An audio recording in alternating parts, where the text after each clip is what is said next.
नमस्कार। आज हम बात करेंगे 19वीं सदी के भारत के एक ऐसे टॉपिक की जिसके बारे में हम शायद ही कभी सोचते हैं, पैसा। और इस उलझी हुई कहानी को सुलझाने में हमारे गाइड कोई और नहीं बल्कि खुद डॉक्टर बी.आर. अम्बेडकर हैं। हम सब रोज पैसे का इस्तेमाल करते हैं, पर हम शायद ही ये सोचते हैं कि ये सिर्फ कागज या धातु का टुकड़ा नहीं, बल्कि भरोसे पर चलने वाला एक बहुत ही नाजुक सिस्टम है।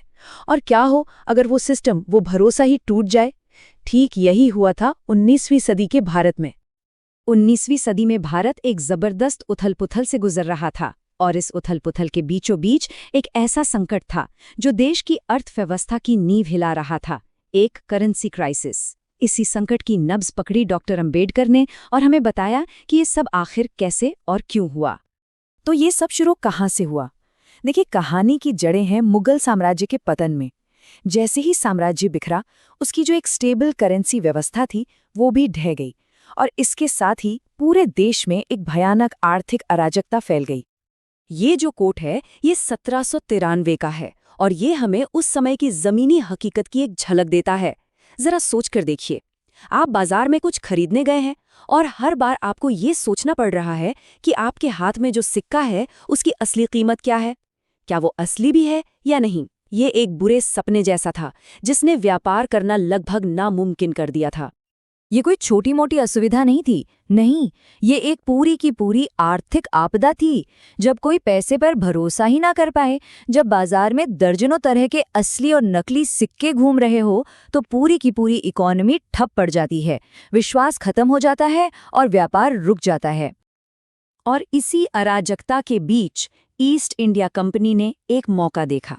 उन्होंने न सिर्फ व्यवस्था बनाने का फैसला किया, बल्कि एक जैसी करेंसी बनाने का बीड़ा उठाया जो उनके अपने व्यापारिक हितों के लिए भी काम कर सके। ये कोई रातों रात हुआ चमत्कार नहीं था, बल्कि ये एक बहुत लंबी और मुश्किल प्रक्रिया थी। दशकों तक ईस्ट इंडिया कंपनी ने भारत की सैकड़ों अलग अलग करेंसियों को खत्म करके एक स्टैंडर्ड के नीचे लाने के लिए संघर्ष किया, और धीरे धीरे ही सही वो अपने लक्ष्य की ओर बढ़े। तो उनका हल क्या था? एक ऐसा शब्द जो सुनने में थोड़ा मुश्किल लग सकता है, सिल्वर मोनोमेटलिज्म। इसका मतलब सीधा सा था, अब भारत की करेंसी सिर्फ और सिर्फ चांदी पर आधारित होगी। हर रुपए की वैल्यू चांदी के एक तय वजन से जुड़ी होगी। और इसका एक और मतलब था, सोने को करेंसी के खेल से पूरी तरह बाहर कर दिया गया। ये एक बहुत ही दाती और दूर तक असर करने वाला फैसला था। इस एक सुधार ने भारत की करेंसी का नक्शा ही बदल दिया। वो जो अनिश्चितता और अराजकता के दिन थे, उनकी जगह एक स्थिर सिस्टम ने ले ली। अब देश के एक कोने का रुपया दूसरे कोने में भी उतनी ही वैल्यू रखता था। लेकिन ये कहानी का अंत नहीं था, ये तो बस एक नए अध्याय की शुरुआत थी। जैसे ही लगा कि भारत की इकोनॉमी पटरी पर आ गई है, एक नई और एकदम अप्रत्याशित समस्या ने सिर उठाना शुरू कर दिया। और विडंबना देखिए, इस नई समस्या के बीज 1835 के उसी समाधान में छिपे थे। तो नई समस्या क्या थी?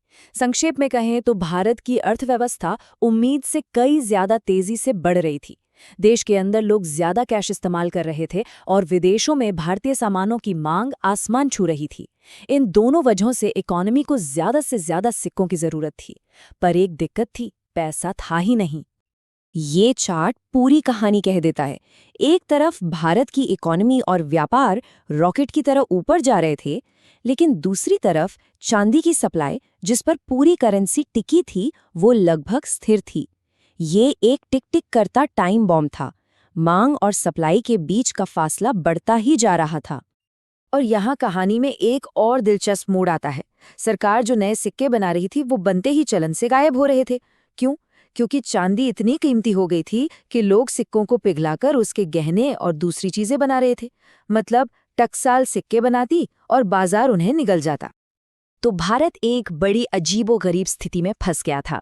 अर्थव्यवस्था का इंजन तो पूरी ताकत से चल रहा था, लेकिन उसे चलाने के लिए जो ईंधन था, यानी पैसा, वो खत्म हो रहा था। सोचिए, एक ट्रेन जो पूरी रफ्तार से दौड़ रही है, लेकिन आगे पटरी ही खत्म हो रही हो। ऐसे में लोगों और व्यापारियों ने एक सीधा साधा हल मांगा, सोना।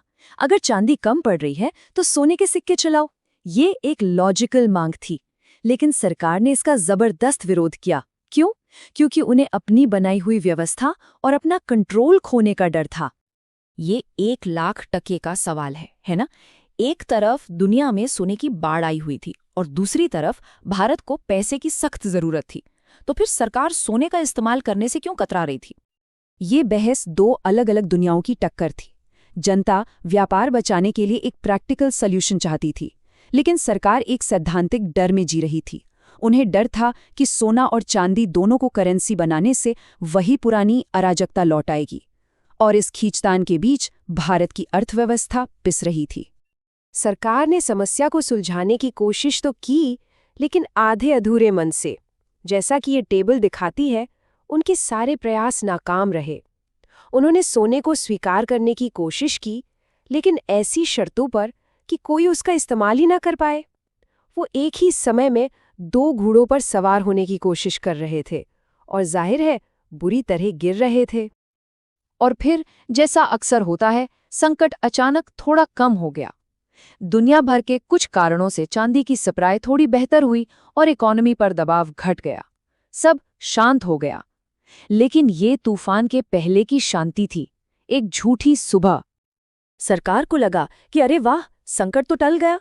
उन्हें लगा कि उनकी चांदी वाली पॉलिसी सही साबित हुई, और इसी आत्मविश्वास में उन्होंने एक ऐसा फाइनल कदम उठाया जो भारत की अर्थव्यवस्था को आने वाले कई दशकों तक प्रभावित करने वाला था। 1870 का ये मिंट एक्ट ताबूत में आखिरी कील जैसा था। इसने कानूनी तौर पर भारत को हमेशा के लिए चांदी के स्टैंडर्ड से बांध दिया और सोने के लिए सारे दरवाजे हमेशा के लिए बंद कर दिए। ये एक ऐसा फैसला था जिस पर बाद में सरकार को बहुत पछताना पड़ा। और इस पर अंबेडकर की ये बात बिल्कुल सटीक बैठती है। वो लोग नहीं जानते थे कि वो अनजाने में क्या कर रहे हैं। उन्होंने एक ऐसा फैसला लिया था जो भारत को एक और, शायद पहले से भी बड़े, आर्थिक संकट की ओर धकेल रहा था। तो सवाल ये उठता है कि क्या ये एक ऐतिहासिक भूल थी? क्या सरकार ने एक छोटी समस्या को हल करने के चक्कर में एक बहुत बड़ी समस्या पैदा कर दी थी? ये एक ऐसा सवाल है जिस पर इतिहासकार आज भी बहस करते हैं, और ये हमें ये सोचने पर मजबूर करता है कि कैसे अच्छे इरादों से लिए गए फैसले भी कभी-कभी विनाशकारी नतीजे दे सकते हैं।